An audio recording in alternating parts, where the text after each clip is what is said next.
À toi qui viens de vivre une séparation ou qui a envie de te séparer, en tous les cas, euh, tu sais que c'est inévitable et que ça va arriver.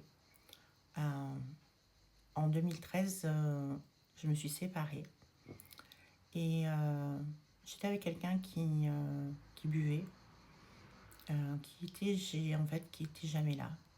Il allait au travail, le soir il allait faire l'apéro chez sa tante, sa sœur, ses sœurs, ses amis. Et moi j'étais à la maison avec les enfants et tous les problèmes qu'il y avait au niveau de la maison. Et j'ai supporté ça. D'abord je me suis oubliée, je me suis abandonnée, je me suis trahie. Et quand on s'est séparés, un jour, il m'a demandé, tu vas attendre d'avoir une grande clientèle pour pouvoir partir. Et j'avais la poêle à la main, j'étais en train de faire à manger. Et je me suis retournée parce que là, la goutte d'eau, elle était pleine. J'en pouvais plus, j'étais à bout, au bout du bout. Et puis les enfants m'avaient dit, maman, on veut divorcer de papa.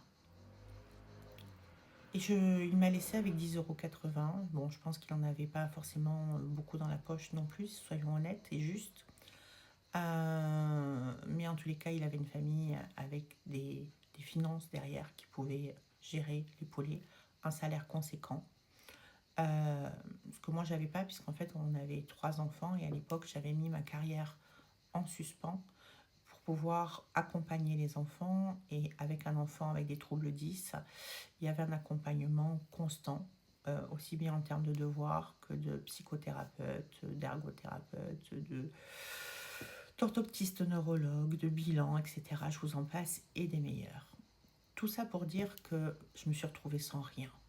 10,80 € dans la poche, une facture d'électricité de 2 400 €. J'ai été mettre mes bijoux au clou, au crédit municipal.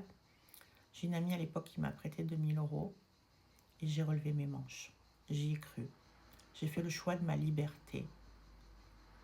J'ai été trouver cette force en moi parce qu'en plus, quand quelques jours après, il est revenu et il m'a dit, j'ai dit non, je te reprends pas, pour moi c'est terminé et ça faisait longtemps, j'ai tout fait pour que ça fonctionne, maintenir l'église au milieu du village. Et là, j'ai dit non, non, c'est fini. Avoir le courage de se dire non, avoir le courage de se choisir. Et là, il m'a dit, tu me supplieras en rampant, jamais tu pourras t'en sortir toute seule. Et voilà qui je suis aujourd'hui. Je me suis faite confiance. J'ai osé. J'ai trouvé cette force à l'intérieur de moi. Et toi qui me regardes, tu es capable de la même force. Tu es capable de la même dynamique. Ne te sous-estime pas. Dépasse tes peurs.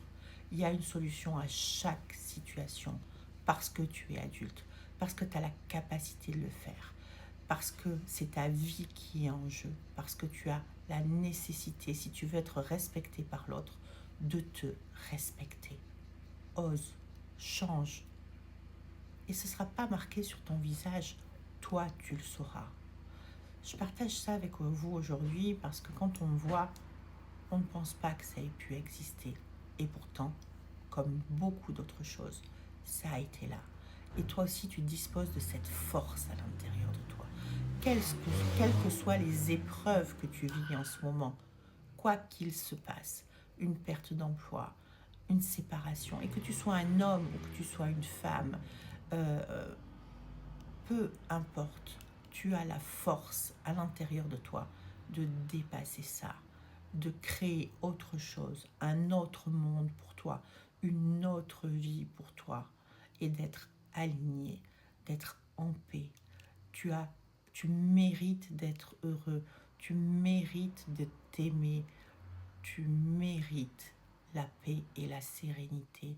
Et c'est à toi à aller la chercher, à, à user de cette force, même si tu penses être épuisé au bout du rouleau, il y a de la force et il y a de l'énergie pour ça.